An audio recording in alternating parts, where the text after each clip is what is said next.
প্রধানমন্ত্রীর পদ থেকে পদত্যাগের পর তড়িঘড়ি করে দেশ ছাড়েন শেখ হাসিনা। সাময়িকভাবে ভারতে আশ্রয় নিয়েছেন তিনি। দেশ ছাড়ার আগে মাত্র ৪৫ মিনিট সময় পেয়েছিলেন শেখ হাসিনা। তিনি দেশ ছাড়তেই গণভবনে ঢুকে পড়ে হাজার হাজার মানুষ, যে যা পারে লুট করে নিয়ে যায়। এত অল্প সময়ের মধ্যে তাড়াহুড়ো করে লাগেজে কি নিয়ে গেছেন শেখ হাসিনা? ভারতীয় সংবাদ মাধ্যম এনডিটিভি ইন্ডিয়া এক সূত্রকে উদ্ধৃত করে জানিয়েছে, শেখ হাসিনা দুটি সুটকেস নিয়ে দেশ ছেড়েছিলেন। এছাড়া আর কিছুই সঙ্গে আনতে পারেননি তিনি। ওই সুটকেসগুলিতে কিছু পোশাক ও জরুরি নথিপত্র ছিল।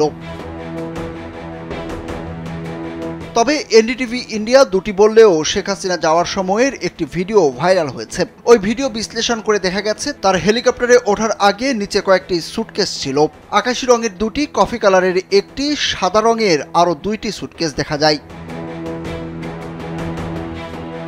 বাংলাদেশের বর্তমান রাজনীতিতে অন্যতম আলোচিত মুখ শেখ হাসিনা। তার সম্পত্তির পরিমাণ কত সেই হিসেব নিকেশও তুলে ধরা হয়েছে এনডিটিভি ইন্ডিয়ার ওই প্রতিবেদনে। চলতি বছরের দ্বাদশ জাতীয় সংসদ নির্বাচনের আগে নির্বাচন কমিশনকে সম্পত্তির হিসাব দিয়েছিলেন তিনি।